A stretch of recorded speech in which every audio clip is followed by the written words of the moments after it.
Welcome to episode 4 of the Toffee TV Podcast. It is me, Ped and Andy, the Piv. Oh no, just jump in. Sorry, I was eager. Just jump in. Mm. For the final time. For a week. Well, yeah, it's not the final time. I'm not going to be here next week. Or are you bound to Twitter pressure and get rid of me? No, there's no such thing as Twitter pressure. There's no such thing. These people who... But I know. You make controversial comments. Well, do you know what? I don't mean to be condescending. I will say the thing with the YouTube thing, that was more the fact that I think that someone who's got a lot of followers should sort of take it and be more sensible with the views, not create negativity more than being right or wrong. And maybe sometimes I do come across as a bit of a know-it-all, but I apologise. It's just my nature. Yeah, you are massively condescending. But I don't mind that. Am I? I don't mind that because you can back it up with actual facts. No, I don't mean to be condescending. I suppose it's just that sometimes my way. I'll rein it in for the. Don't rein it in. Well, you don't. I want you to project it more. Well, I could have a Twitter personality, I guess. Yeah, you never know. But yeah, anyway, it's not a Twitter personality. No, I'm quite a humble person, actually. I'll have you know. I enjoy it. I like a bit of Twitter beef, as long as it's. I mean, what have you made of the Shearer Michael Owen Twitter beef? It's sad, really, because they're like the memories of... Is it? Well, World Cup 98, they're my childhood World Cup memories of them two. Argentina game, both scoring, and unfortunately, one being disallowed. But yeah, it's...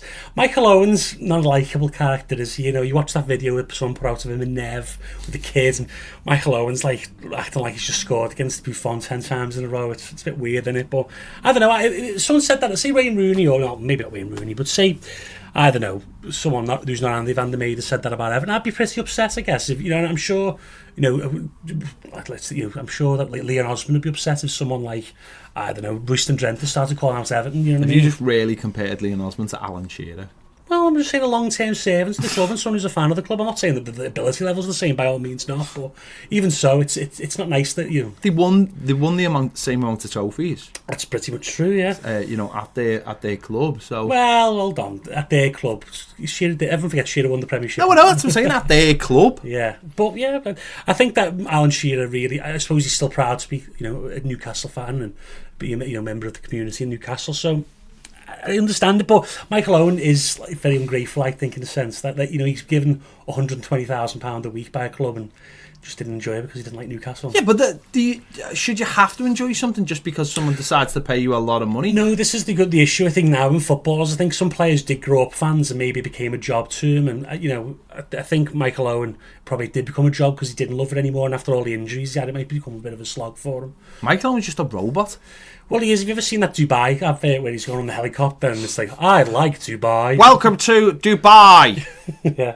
You need to score 2 goals to win a game if another team scores 1. Yeah, it's one of those, isn't it? But I just find it very interesting what happens when they, come across each other in the same room. What happens then? Because these are the problem with Twitter things. It's two people who are, back and forth. There's no real... You can't really, going back to what people saying about you condescending. How do you know someone's been condescending on Twitter? Sometimes you can't. Inflection of words is quite hard, isn't it, on Twitter? Sometimes when you say something, if you read it a certain way, it can sound bad. If you read it another way, it can sound really positive. See, I make it quite obvious. I just call people like a tit. And that makes it quite obvious what I feel about them. Normally it has a word before it, beginning with T and ending in Y. Yeah. We all know what that word is. And they know. But I just find it a bit weird when people fall out with each other, but they're going to have to come together. It's like, I remember someone telling me a long time ago about, doing this kind of thing was try not to fall out with people that you're going to be in a room with quite often, and just try and be civil at least, because that will make these situations very uncomfortable. And I find like those two will at some point have to rub shoulders. And listen, Shearer's quite a big personality, so he'll get away with it. He doesn't have to bow down to anyone. He's quite a big alpha, and he was, like you were saying, defending Newcastle. But I think Owen's still got good, plausible points there. It's just going to make very interesting. Yeah, I think there's a few footballers who fell out over the time, isn't there? And I think, remember, Shearer didn't he allegedly headbutt Joey Barton in the dressing room as well at Newcastle. And they both have worked in the media around each other. I'm sure they've seen each other. I guess you got. I suppose it's like time hasn't got a chance to heal this rift, though. You know, we've got the whole Duncan Ferguson, Lewis Bowen-Morley situation where a lot of people thought it was going to be, how are they going to get on with each other? Well, that happened 15 years ago. A lot of water under the bridge. It's in the heat of the battle as well. The football, you know, it can be a battle on the pitch, and you both want to win. You both play full of adrenaline. I suppose it's different than when, after the fact, and you're just sitting behind a screen and Michael Owen's criticising his call. I don't know, if someone's criticising Everton unjustly, I suppose I'd want to jump in, but that's just me, you know. I would jump in. It depends what they were saying, to be fair. I do find the whole world of Twitter and, like you've just said, that persona of people is really, really interesting until you actually know someone in real life or have a chance to deal with them or see how they come across in other forms of media. It's not the place to suddenly start pointing fingers and saying what someone is or someone isn't. No, it isn't. I agree. And you know, I suppose it's only a small snapshot of people's lives. If you only tweeted 5 times a day, it's only a small snapshot of what you're really like, and it's only words, as you say, at the end of the day. I think football Twitter is it's very opinion based, and there is a lot of, you know, I've been guilty of this at times, probably sillily, of you know it's I told you, want to be one of the told you so's, or you know what I mean. And that's what you know. There's people about Marco Silva, there's people about Marcel Brands, there's people about Wobie, there's people, every player, and I think people like to be right, and this is the generation that we live now, is that we like to be right, and I think sometimes, you know, people celebrate being right too much. Probably, you know, what can you do? It's just that's Twitter, I guess, because it's like you like to be right and stuff. You know. It's got the world in the mess it's in. A lot of this, lot of this way of doing things. So no one better than Donny over there, isn't he? That's what he uses Twitter for his propaganda, doesn't he? No, that's it, isn't it? It's succinct. He doesn't have to ever write back to anyone. He can say whatever he wants to a massive forum of people. Yeah, exactly. That's how it works. It is. It's just throwing a little hand grenade in there, isn't it, and walking away, and then seeing how it figures out for your own ends. Yeah. It's not the real world. It's not the real world. The problem is not enough people live in the real world anymore. No, there's more people online than in the real world, isn't there? Well, multiple accounts. Sort of. I mean, it's not quite Neo, but you know. But someone said it was a simulation the other week in the science world. Didn't there's no way of disproving it's not a simulation. I suppose that's when, like, people say to you, though, have you ever been to outer space? Well, how do you know it's there? I suppose that's a good argument, but it's a frustrating argument. Someone else has been there, though. Yeah, but they'll say to you, how do you know they're telling the truth? Well, that's where flat earthers get the whole thing from, well, isn't that's possibly, or you say, does it look like they say it is? Because there's obviously no pictures of the Earth away from the Earth, is there? That's the whole Earth. There's no picture. That's what people say. There's no pictures. There is, isn't it? There's the little blue dot. Yeah, well, there's a lot. I don't subscribe to I always think, how do these people get these pictures of, like, you know, when you see these pictures of, like, Earth from indefinite sort of, ridiculous miles away, and you go, who took that picture? Martian photographer. How did he know where all these galaxies are? How did he know how many stars and how many? Who counts these things? Maths, isn't it, of course, but yeah. So you're just saying it's just. So then again, someone will go, "What happens if they got the sun wrong?" That's a valid point, but you know, obviously we've got to trust that I trust that there's smarter people than me out there. You know, and definitely when it comes to football, I wouldn't question Marcel Brands. He's got, like, I may think I know a certain amount about football and players, and I can only give my opinion on it. But Marcel Brands knows better than me. That's why he's paid. Do you know when he send these satellites up? You know, the ones that, like, go through the galaxy and taking pictures and stuff. Yeah. Do you ever worry that maybe, like, one of the scientists fell asleep in the back of them and just, like, wakes up and he's on the outer rings of Saturn? Would he freeze, and that's how they kept him alive? It's a good plot for a film if you think about, like, The Martian, but you're like, whoa. Imagine that, just wake up, you'd be, well, imagine it was like, the whole thing was obviously sealed and there was a little bit of air, and then you wake up and you just go, oh, I'm dead. It wouldn't be a very good film. No, very it sounds short. Like an advert, yeah. But these things do cross my mind now and again. Maybe Specsavers adverts, you could sell that to them. Yeah, I don't think the end would be good for the person, though, would it? Like, you know what I mean? Specsavers? You should have, because now you're dead. Exactly, you should have read the notice. Yeah. I don't know. What's that word when you, like, humanise something? I can't remember what the word is. It's any more notice, but there's like, when you humanise an inanimate object. I always think that for the poor, like, these poor rockets that go across, like, the solar system. I'm always thinking, what about them? What about the Dolphins? Well, let's not start with the Dolphins because they are listening. Yeah, they are. And we know how powerful they are as a species at the moment. They're plotting. I think we should probably talk about the Everton game. Yes, it is an Everton-based podcast. I did not actually mean to do any of that. Literally, there's nothing in front of us. We'll just very, very quickly touch on Baz, not touch Baz. Dorian's going to do that. He's gonna hopefully fly home today. He's been on Hurricane Watch. He messaged me yesterday. He was like, "They're shutting Disney at 2:00." I was like, "Haven't you had enough, Baz?" All right, mate, you've had nearly 3 weeks of it, lads. Calm down. But have you bought me the things I asked you to buy me? The answer better be yes. Is it all Marvel stuff? No, it's all like pin badges from your missus. All I want's one of those thermal detonators that you now can bring on the planes. They changed it. Yes, right. they're allowing them on now. I suppose it does look like a bomb because it's. It is quite funny the way the narrative went in the space he was there. I was like, "Do you want?" I was like, "Can I have one of them?" He's like, "Yeah." The next day, I look, I was like, "They've been banned." Then 2 days later, like, "No, they've decided." It's like Disney political pressure. It's like I only mentioned it once on Twitter. Nice one, power of Twitter. Nice one. No wonder Trump gets away with all kinds. Exactly. And I think everything was cancelled yesterday as the hurricane went past the eastern seaboard and basically was blocking the flight plan, basically. But I think it's going to move up the coast a little bit. And I think his plane's been delayed by about 4 hours today, 3 or 4 hours. So he should get back Thursday, no problems. We're going to do the tactics show next week. He didn't ask me, but we are doing it. He just tweeted it out. Yeah, in a very condescending I enjoy manner. The tactics show. It gives me a chance to sink my teeth into stuff. So that'll be next. That'll Wednesday, be back. I mean, I could have done the tactics show with you, but you didn't want him. It's not that I didn't want to. I've been running the ship on my own. You have. Do you know what I mean? I just didn't think I wanted. Didn't want to throw something else into the mix. True. You know what I mean? Only got so many hours in the day. So we left that. Let's move on. Let's talk about Everton. A very tough game on paper on Sunday against Wolves, and it turned out to be a tough game, wasn't it? They're a stubborn team, also a very effective team with some really good players in it.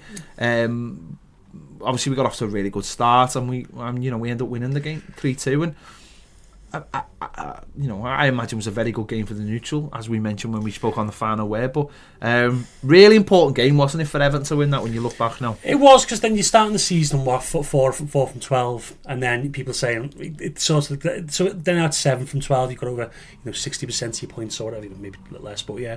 And it sort of goes into the break. You're close to the touching distance of the Champions League places, creates a positive atmosphere. So that's good. It was good because I think the fans would if it was 4 points, you go, all right. We haven't played well yet, but we've got 4 points. But we still haven't really played to our full capabilities yet. We're on 7 points, which apart from Liverpool and Man City, no one's really streaking away with it, are they? Really? So no, we are where we are. And listen, I'm not looking at the table. I won't be looking at the table till October. But we are in a positive position. Especially after the Villa game. Good week. 1-2 games. Last time we spoke on the podcast, it was just before we were playing Lincoln. Sticky starting that game. We've ended up coming through that game. Oddly enough, we might be facing the Carley brothers, or certainly one of them. No, they're both. Are they both? Is one of them just his assistant? Is he Danny's the coach, and then his brother's assistant. Is he essentially just a water carrier? He's given him a job. No. They both are very into their analysis. They're very good coaches. I expect one day they'll be in the Premier League as managers because they are very, very good. But Sheffield Wednesday are a sleeping giant. Really, they were a big club in the 60s, 70s, 80s. They've always been there and thereabouts. I think good start to the early Premier League years, if I remember rightly. But they need a fresh change, and I think that'd be good for them. They had a couple of Portuguese managers and Dutch manager, and then Steve Bruce, who left them in the summer. So it's time for them to have a change. But yeah, we may be facing them again, and obviously that creates its own problems. It does. They're already scouted us. Yeah, exactly. Well, yeah, and they've got obviously Sheffield Wednesday got a better side than Lincoln. But yeah, that's going to be an interesting game. And obviously, again, you've got to favour us. We are the Premier League side. We have got better players, better squad depth. So Marco's just got to play. Well, that'll come around when it comes around. But yeah, I thought we showed. Some good habits on Sunday, and to be pegged back twice and then to still go on and win the game. thought that showed a lot of character, and a lot of, and we didn't play that well. We didn't. We only really turned it on in parts when we were level, really. And the start of the game, we really started well, and then there was that middle period of the game at 2-1 where nothing really happened. Safe. Where we should have killed the game. We probably should have tried it, but maybe Marco didn't want to press too much, because the more you press with them, the more it opens us to the counter, which is, I suppose, is a smart tactical move, and that's what they're waiting for. They're waiting to get 2-on-2, 3-on-2, and so Marco did play it smart there, but eventually they got back in the game, obviously, with that long throw after the Wobie went down, and we sort of switched off. But then we had the Richarlison goal, which, as you aptly described, was a perfect Everton goal. It was a perfect Everton goal. Yeah, exactly. Yeah. Might be a perfect Everton goal for you, but it was a perfect. No, it was. You know me, I'm a bit of a football hipster. So, but yes, I just enjoyed the run. I like seeing the basic. I wouldn't say the basics, because it wasn't a basic run, but the fundamentals of great striker play, where you run across a man, beat him to the ball, and you whip the header. You don't see that often anymore in the Premiership. A lot of it's changed the centre forward position. So I was quite happy to see that. Yeah, I totally enjoyed it. It was a real. I mean, if it had gone the other way, I wouldn't have enjoyed it. I'm sure I would have picked out a lot of bad parts of it, but you don't tend to focus on them when you've just won the game. I thought what was good about it was there was moments. Their first goal could have easily been dealt with. The second goal was one of those goals that you look back and go, yes, we could have done better. But like you just said, there's just little things like it's winning that 50-50 for the flick on, and then is Dean awake for it, and obviously having a player off the pitch and those kind of things that should have been there. And it's easy to focus on those things, but you can get carried away with too much of that, can't you? Yeah. It is a football game. It is two good teams going for it, hell for leather, and I think that's the most important thing. And yes, I suppose the most important thing, and you pointed out earlier, is that we showed a bit of resilience. Sometimes you'd expect Everton just to be a 2-2 game. We wouldn't really threaten them. But we did. We threatened a couple of times after we scored the third. We still threatened again. Richarlison nearly scored a hat-trick with the left-footed drive. And I think Marco got things right. I think there's still things to work on, by all means. That's not being negative. I think he probably even knows there's things to work on.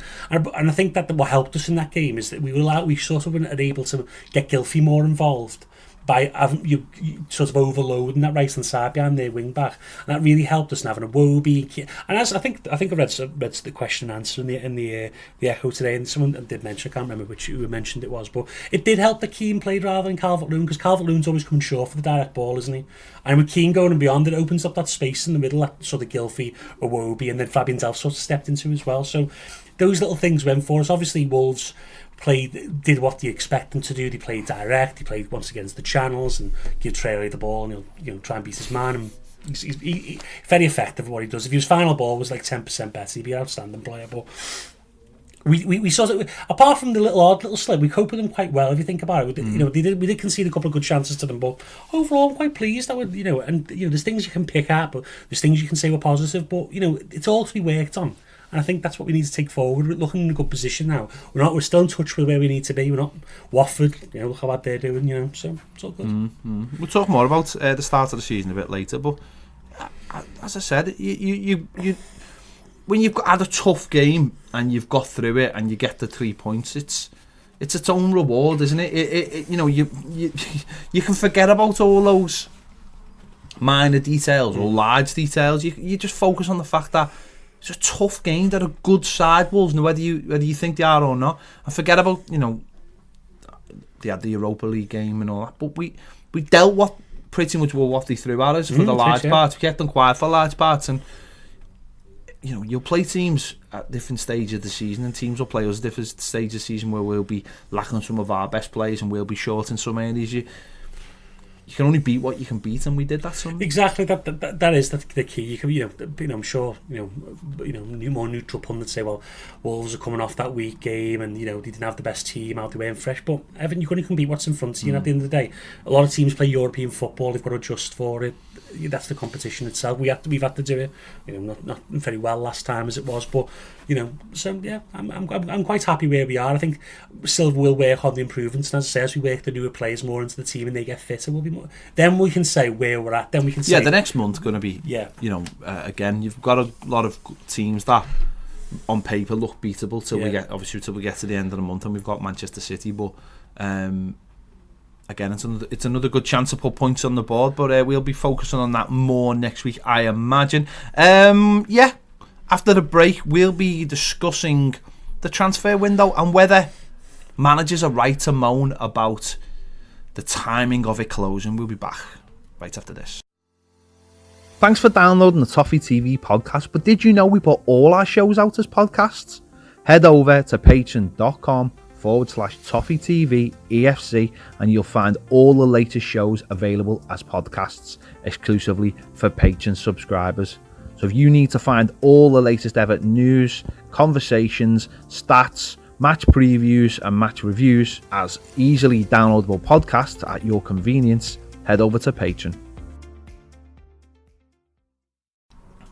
Welcome back, part 2 of the Toffee TV podcast. Andy and myself, Ped. So, the transfer window's just shut in Europe. It's all done now till January. But we've had a few managers in the Premier League moaning about the fact that the European teams got 3 extra weeks this summer. They're not looking to change their window. And it looks like when the vote takes place in a couple of weeks' time, it looks like they're going to change it back to the end of August for the Premier League, for the window to shut. I when originally it happened, I thought that's probably a good idea because you're not going to get basically small teams getting picked off. So you say, for example, Dwight McNeil had 4 good games for Burnley, scored 3 goals. Then Man City go, we'll take Dwight McNeil after he's had a good start of the season. And with the way it is now, it's basically you start and get to January with what you start the season with.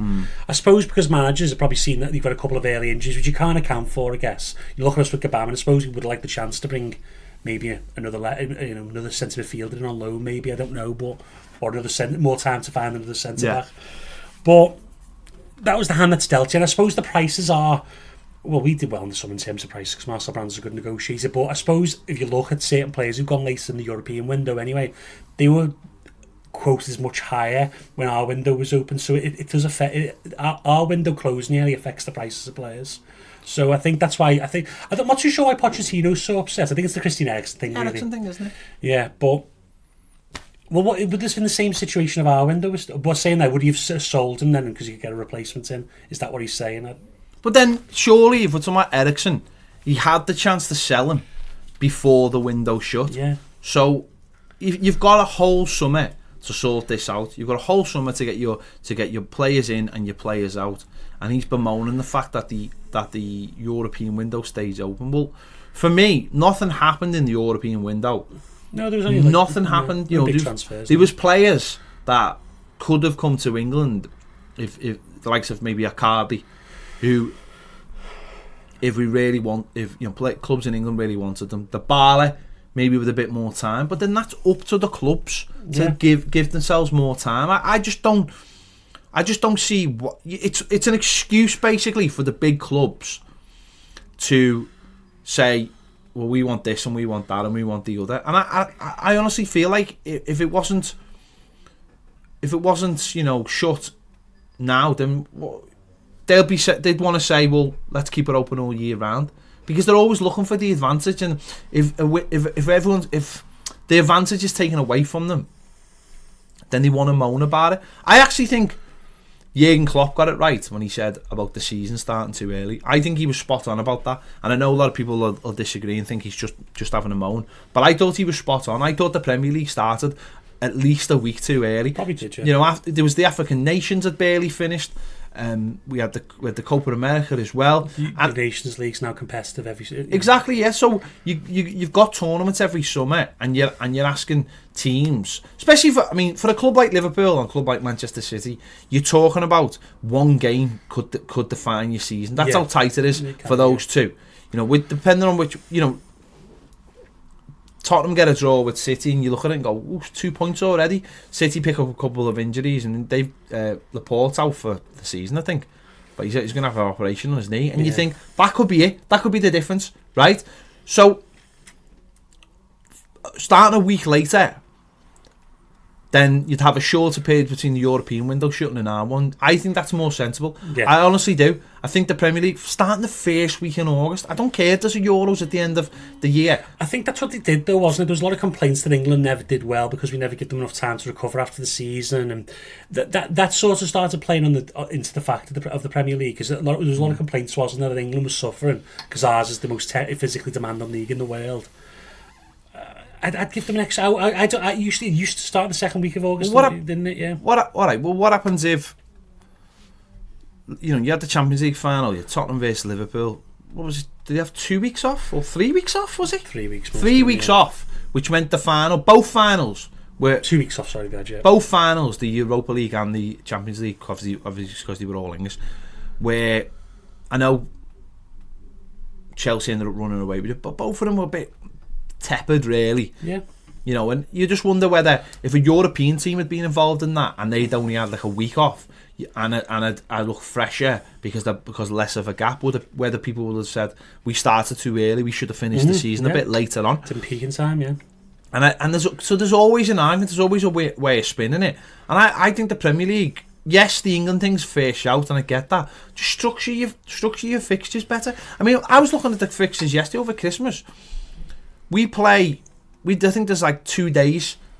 We play on a Thursday, we play on a Saturday, and you think that can't be right. Well, last Christmas, I think I remember, if I remember rightly, I think it was Man City played the most games over Christmas, and then I think Everton and Tottenham were next, and Liverpool played. We had the biggest rest gaps. We had the shortest rest gap. It was us, and then Man City were just behind. A lot of us had the shortest, but Liverpool, of course, had the longest rest gap of anyone. Which then, I'm not saying that was intentional or whatever, but basically give them an advantage over the Christmas period, which obviously in turn they ruined in January when they started drawing games. But even so, you shouldn't be. I think they are doing it this time around. They've got the winter break in where after there was 6 games 1 week, and not 6 games.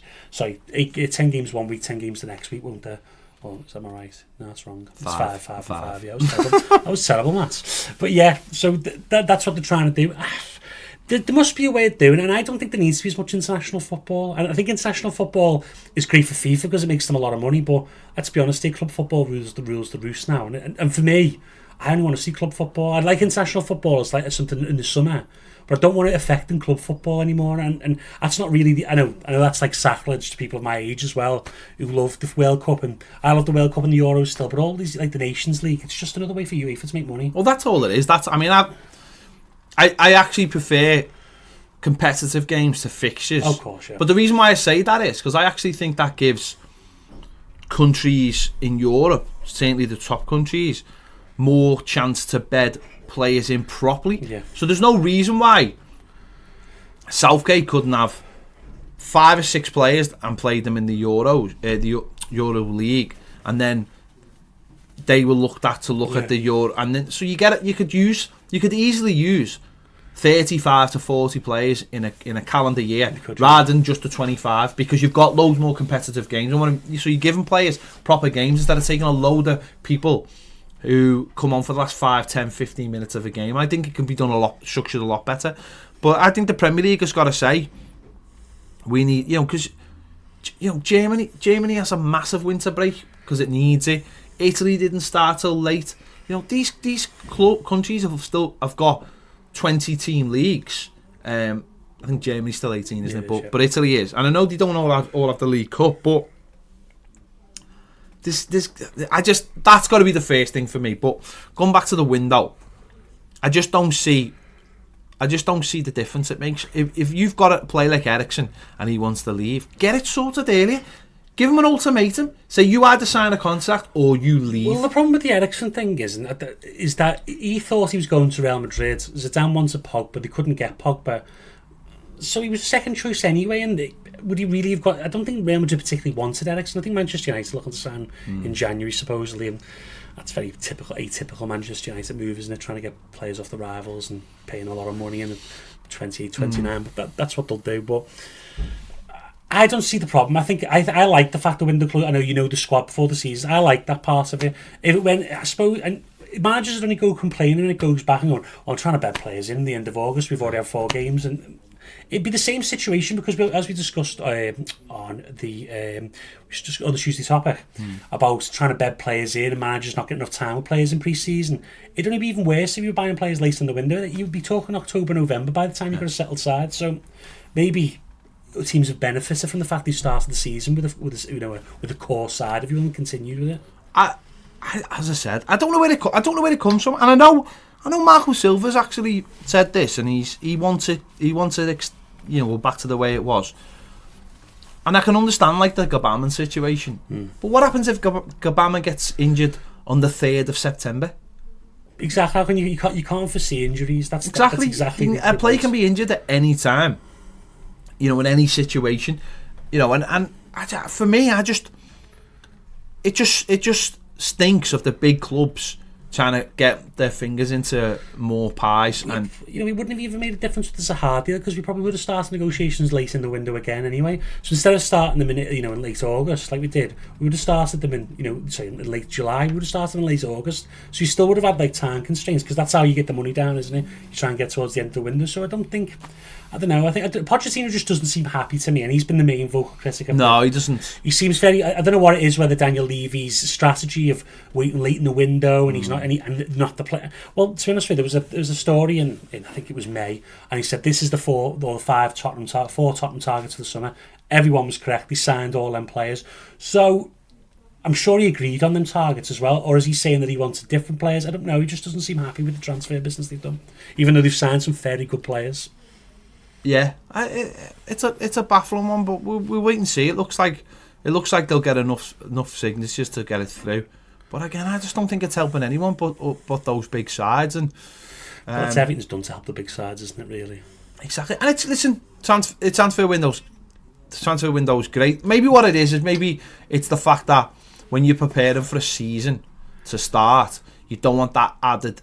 Manager doesn't want that added extra headache of 2 days before the season starts. You're trying to still bring players in, but that's why you have directors of football, isn't it? That's why you have people doing that job for you. I just don't see how it would be any different. I know, obviously, this weekend, we'll put it this way: Everton would have played Sunday, and then the window would have been shut on Monday. Yeah, so you would have had to, the man would. We've had the same situation. We've had it in like the September's when Everton have been playing games. Yeah, and after the game, signings again, or in between the games, signings exactly. So if you've got games, I just think that it's just another excuse, and I'd like it to stay the way it is. I don't think it will, and I like the fact you go in. Remember the season when we had Fellaini for the first 3 games, and everyone knew he was going to leave. Yeah, and then obviously we got Gareth Barry and McCarthy and Lukaku in. I don't know. But it is going to. So imagine Crystal Palace got to September, they thought we're keeping Zaha, and someone buys him. And the way their club recruitment works is not that great, and they didn't sign a replacement. Then where would Palace be really without? I don't know. I just think the way it is now seems to fit. But maybe the real reason they want to do is they want to go back to all year. We can buy players all year round again. I know a lot of people won't remember that, except it was 2003, 4 when it changed. 2002 maybe, and that's why it used to be. Like Andy Cole signed for Manchester United in March when they won the title one year. That's how, and Keith Westby went the other way to Newcastle. But yeah, that's what used to happen. You could sign players up until was it April 4th or something? Yeah. There's obviously the window shut late, but I don't know. Football, the managers never seem happy. They're always looking for an excuse. It's always an edge or an excuse. And that's what worries me. That's what worries me is that they're always looking for the excuse, and they're using this now as something, and it for me it works. Well, it works with the fans, definitely. I don't know if the board or anyone else buys it, but it definitely works with the fans. If you ever look at Rafa Benitez, for example, or Jose Mourinho, they use the fans as a way of, they put their propaganda out. They want the best, they want the same as the fans. They want and then the pressure becomes on the owner. Then it always happens. Whereas I think that's what they've done. What Pochettino's trying to do is trying to get Daniel Levy to sort of give him more power. I'd be guessing, if anything. We'll see what happens, but it looks like I think there's a vote, something like the 20th of September. It'll change probably, yeah. Partly one of the reasons is we can't loan play. The championship window closes at the same time, doesn't it? So you can't loan players to the championship after a certain point, can you? So obviously we're stuck with a lot of under 23 players still, which is another topic for discussion. Do that with Baz next week. Yeah, we'll do that with Baz next week. Yeah, coming up in the final part, we'll have a little chat about the beginning of the season, our thoughts on it, and how some of those new signings have bedded in. We'll be right back. Thanks for downloading the Toffee TV podcast, but did you know we put all our shows out as podcasts? Head over to patreon.com/Toffee TV EFC and you'll find all the latest shows available as podcasts exclusively for Patreon subscribers. So if you need to find all the latest Everton news, conversations, stats, match previews and match reviews as easily downloadable podcasts at your convenience, head over to Patreon. Welcome back to the final part of the Toffee TV podcast. Me and Andy. Wow, we're waiting for Baz to come back, flying through Hurricane Dorian. Or is it? I don't know if it's been downgraded. Might just be mildly upset Dorian. Blowy wind Dorian. I don't know. 4 league games, 1 League Cup game, 1 defeat, 3 wins. Thoughts so far? But overall, positive, yeah. Positive. I'm still worried about certain things, but that's just me being over analytical, I'm guessing. That's just me. But so far, so good. There's positives, and the fact that there's still new players bedding in, and they haven't got up to full pace and into the full, acclimated fully yet. So it bodes well, I'd say. What are your worries? We're not creating enough good chances. Bears out in the numbers if you look at them. We concede the same amount of chances that we're creating. So I don't know if anyone is aware of what XG is, but it's basically you look at it and we're quite level at the moment. And really, you want to higher obviously goals, XG, because it shows that you're creating enough chances to win games consistently. But at the moment, based on XG, we would have drawn all 4 games. Isn't Watford's XG really high? It is, but they're not creating good chances though. They're creating chances, not good chances. That's the but issue. It's still good, it's still high though, isn't it? But that's that to me, which is the problem with them is that that to me means that they should come out of this. Okay. Should. It's not an exact science. No, of course not. But they should come out of it and start getting results when it clicks. But whether they will or they won't, I don't know. It was like Manchester United last year. Everyone was going, yeah, they've won 9 games in a row under Solskjaer. But anyone who looks at XG knew that they were conceding far too open at the back, and it did sort of fall down around them. So it can happen. But I think what's changed, and I think it was that Villa defeat sort of set in motion changes in the system, in the side. And I think it gives Silva the impetus to say, I'll start playing after because I can get them in the game. And you look at the difference in the Wolves game, there's a lot more movement. Players were playing more in the channels, players were moving around. You didn't really have fixed, rigid system like we had in previous games. So I think it worked really well. I think that's it for me, is the fact that the first 2 games, and obviously the Villa game, I was quite worried about the lack of chances again, but we're bedding new players in, certainly Sunday with the 3 players making the debuts. I feel a bit more positive about it now. I think that's where he wants to go. He does want to bring those players in. He does want to change the team. He does want Moise Keane in the side. He does want Iwobi in the side. They're not there just to make the numbers up when people go, where are you going to play? He does want to find a way of playing Fabian Delph, whether it's alongside Gomez. And I think with that and with Richarlison, we'll score goals. I think we'll score goals. We might give goals up, and I appreciate that. But I don't think we'll give goals up in the way we were giving goals up last season. Not silly goals, no. I don't think we did. I think if we're going to concede, we'll concede like on a normal rate. I don't think last season it was just every other corner and free kick. Exactly. So I think we're going to be a bit braver. I think we're going to take chances. I think we're going to go and try and win the game. And if it leaves the door open now and again, you'd have to hold your hands up and say, well, that's the way it is. And that's what happens when you first start with a system like that. It's when you start getting into the further down the road, if you do get further down the road, which is when you start dominating games and you score and then you go and score again, and you just run over teams. Now, listen, I don't know whether that's going to happen with Everton, but that's what the plan is obviously going to be, is that there's a bravery and there's a confidence as well. There's a confidence to turn up a game like Sunday, where people might go, oh, it's Wolves and they haven't won a game and we didn't beat them last season, and you're thinking bad thoughts, where really what you should be thinking is, hang on, Everton haven't lost a home game since February. That's right, yeah. We should be going out here today and we should be confident, and we know we're a good side. And it's when you get that confidence and everyone feels like that you go into a game and go, That's what we're going to do today. And you beat so many sides in the Premier League by having that attitude before they come in the door. Because if you've got that attitude, then they've got the attitude of we're already beaten. Yeah. And we don't seem to ever play anyone who's beaten before we play them. It doesn't matter who we play, and it doesn't matter whether it's home or away and what their form is. We never seem to go anywhere and the opposition think we're already beaten today, and that's what we've got to create. Yeah, we do, and I think my worry, I guess, my sort of question is, I want to see Everton break down that low block consistently. When teams come to Goodison, and we are making a fortress now, as you say, we haven't been beaten since February. I want teams to think, well, we're going to have to defend today, and I want Everton to go, well, great, we'll take you on here, we'll break you down, we'll score goals against you, like Manchester City. I'm not saying we're going to be as good as Manchester City because they've obviously got so much talent, but we need to have, as you say, that need to sort of to beat teams, destroy teams at home. Like, you know, we did it under Koeman, funnily enough. I don't know why. You know, away form under Koeman in the first season was non-existent, was it really? But at home, we just destroyed teams. Yeah. So hopefully we can get that, you know, that back and break teams down. Away from home, we just need to be more consistent. Really, you know, we just need to. We can't have a lull in performance. Like at home, we seem to be playing with consistency in the fact that we're winning games or gaining points. But away from home, not so much still. It's been a factor for the last 4 or 5 years, and I think since Martinez's first season, really, and that's where that's really projected, is where, again, when you're playing someone away from home, if they ultimately feel like there's a problem, but we've got to start projecting that, haven't we? We've got to start, you know, look at someone like Tottenham. I mean, you know what the biggest one to look at? Someone like Palace.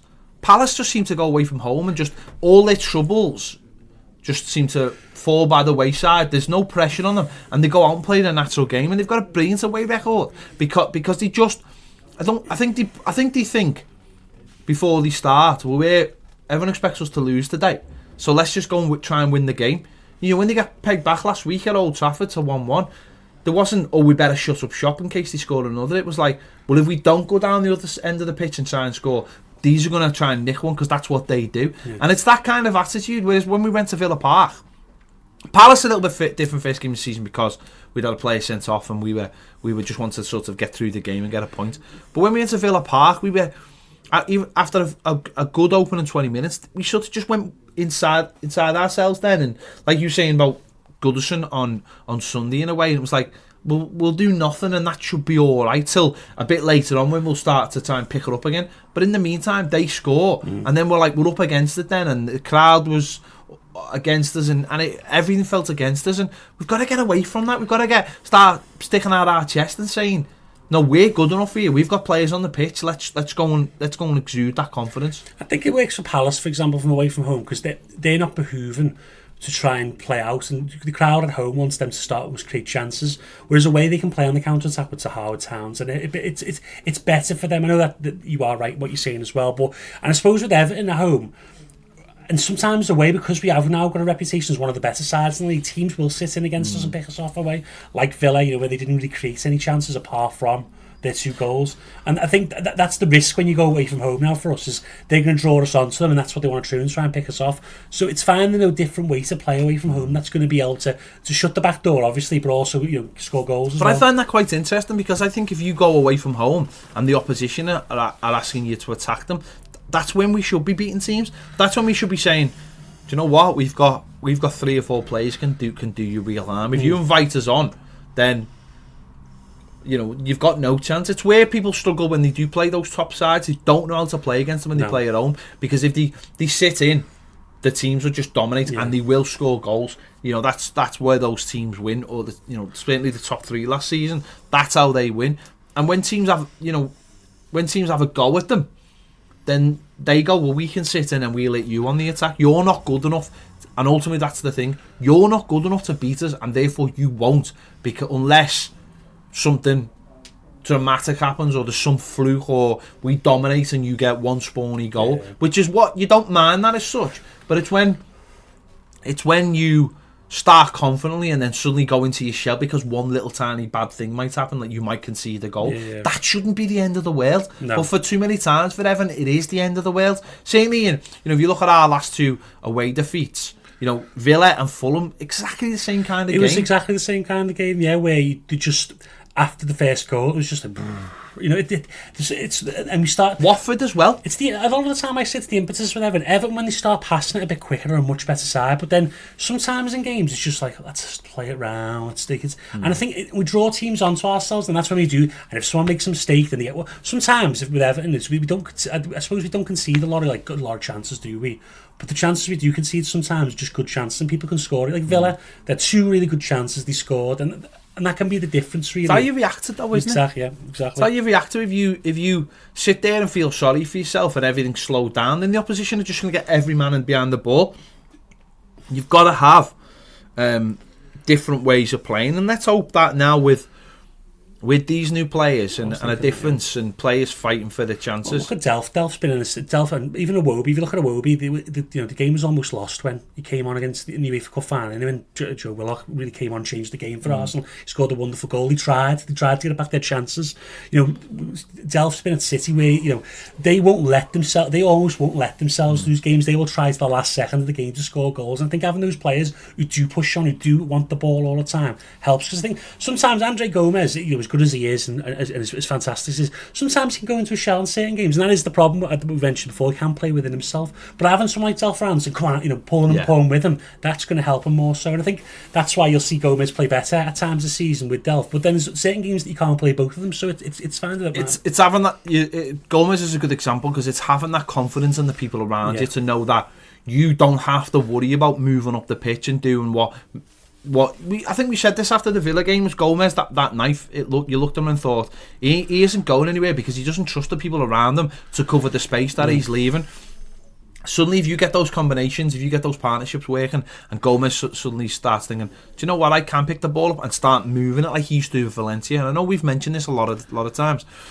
Pick the ball up, start moving it forward, start hitting the space. He's got, you can imagine, big lads. If he starts moving that ball in the right areas, he can get up the pitch. I've seen people call him slow as well. He's not slow when he's in full fun. No. When he's moving, he's quick. Maybe he doesn't have the greatest lateral quickness, but I think I don't like to call players out really like Andre Gomez because I do think he's a good player, and I think he was helped as we're pointing out with Delph. I think he will come into his own as the more confidence he gains. But as you say, we just like to see that more of that Valencia Gomez than the Barca because it suits him more. Let's be honest. No, I think, as I say, I think it's confidence in the people around you. If you feel like there's people in there who can do, they use the old saying, do your job on the person next to you as well.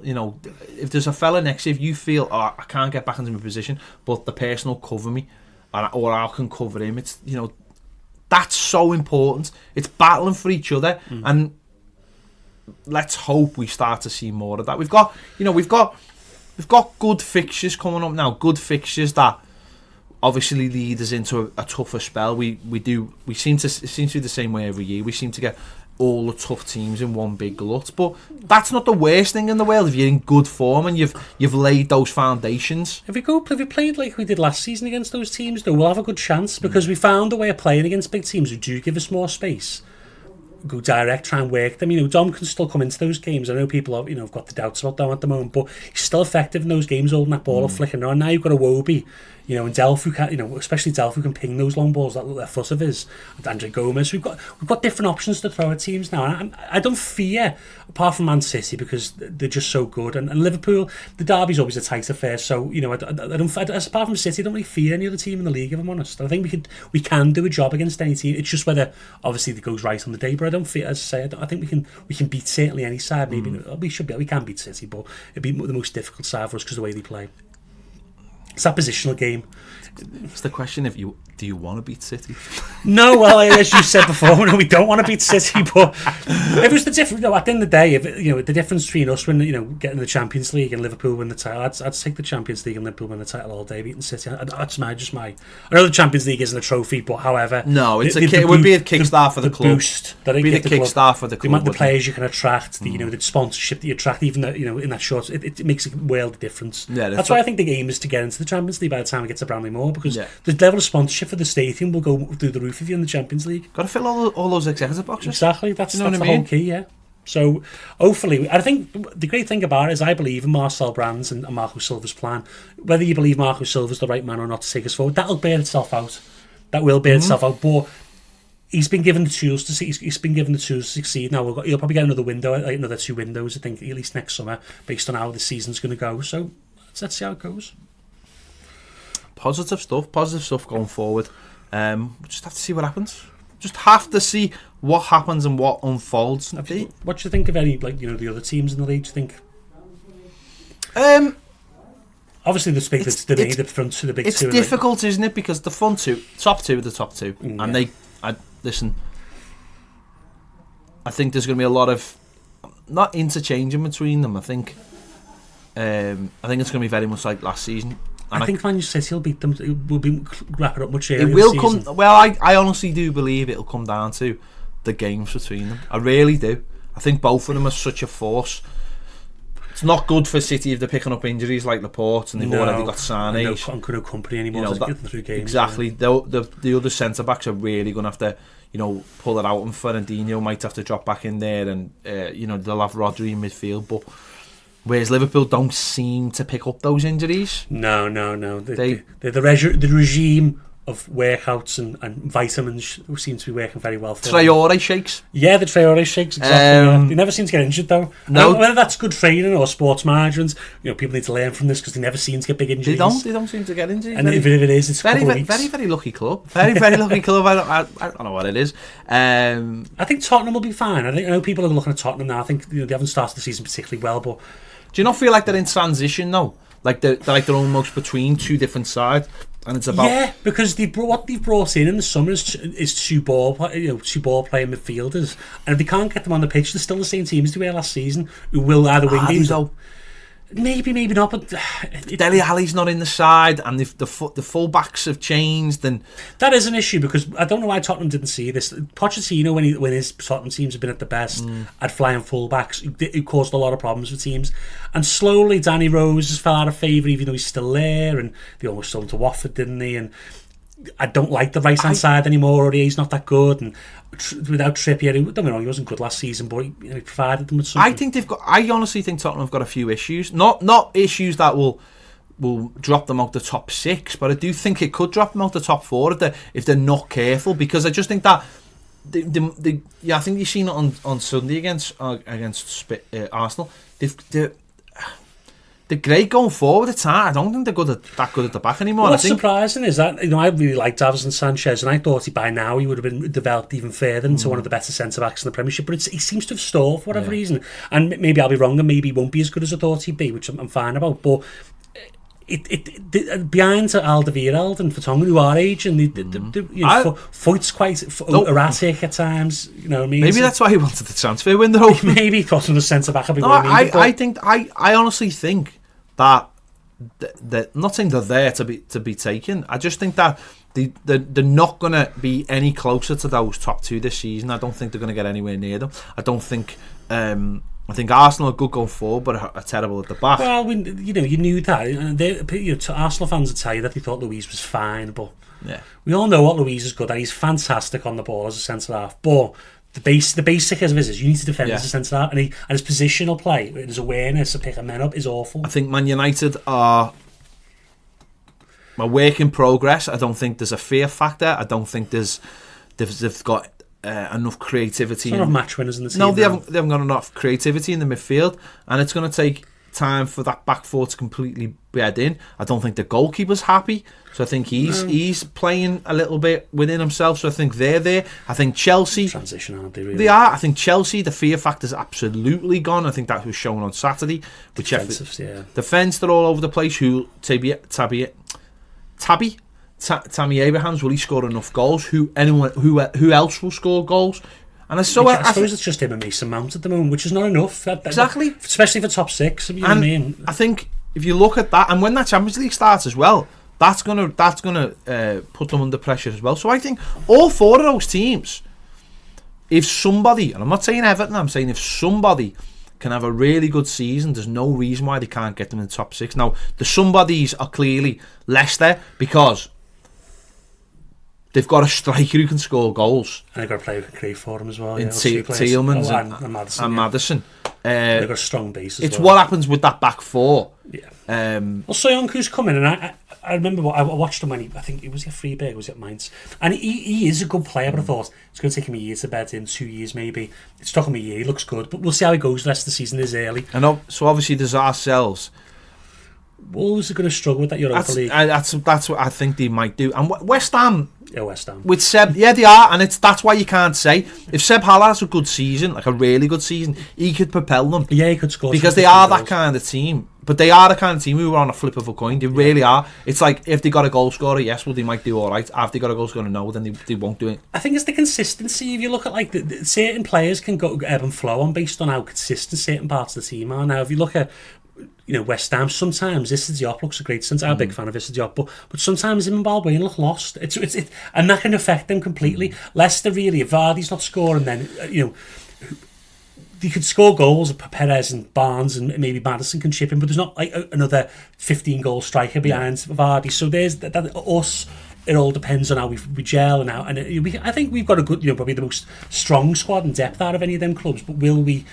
Will it work? Will we score enough goals? Isn't it? Exactly. Well, we should. That's the problem. Is there anyone in there? Anyone else that we haven't spoke about that could just be like that team that is really annoying because Burnley? I was thinking the same. I was thinking the same. Not the Europa League, and without Joe Hart, he seems to have fixed it. And Ashley Barnes goes. The Austrian. He played Austrian on the 21s. I don't know how, but his granddad thinks Austrian, but.